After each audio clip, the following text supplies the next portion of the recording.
பாரிஸில் விமானங்களில் வேலை நிறுத்தம், நூற்றுக்கணக்கான விமானங்கள் ரத்து. பாரிஸில் விமான போக்குவரத்து கட்டுப்பாட்டாளர்கள் வேலை நிறுத்தத்தில் ஈடுபட உள்ளதாக அறிவித்துள்ளனர்.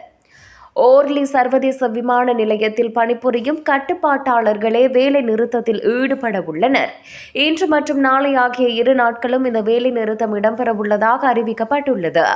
விமான போக்குவரத்து கட்டுப்பாட்டாளர்களின் வேலை நிறுத்தம் காரணமாக பாரிஸுக்கு செல்லும் மற்றும் புறப்படும் நூற்றுக்கணக்கான விமானங்கள் ரத்து செய்யப்படும் என அறிவிக்கப்பட்டுள்ளது. பிரான்சின் சிவில் விமான போக்குவரத்து ஆணையம் நாட்டின் 2வது பரபரப்பான விமான நிலையமான பாரிஸ் ஓர்லிக்கு அல்லது அங்கிருந்து செல்லும் 70% விமானங்களை ரத்து செய்யும்படி விமான நிறுவனங்களை கேட்டுக்கொண்டது. விமான போக்குவரத்து கட்டுப்பாட்டாளர்களின் நடவடிக்கை விமான நிலையத்தில் மாலை 4 மணி முதல் இரவு 9:30 வரை நடைபெறும். வேலை நிறுத்தம் பாரிஸ் ஓர்லியை மையமாக கொண்டது. மற்ற விமான நிலையங்கள் பாதிக்கப்பட வாய்ப்பில்லை என எதிர்பார்க்கப்படுகிறது.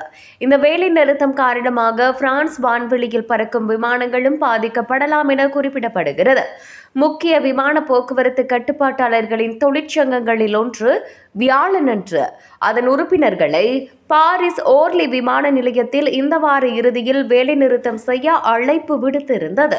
விமான கட்டுப்பாட்டாளர்களுக்கு சமீபத்திய ஒப்பந்தத்தில் உத்தரவாதம் அளிக்கப்படவில்லை என கூறி இந்த வேலை நிறுத்தம் முன்னெடுக்கப்பட்டுள்ளது.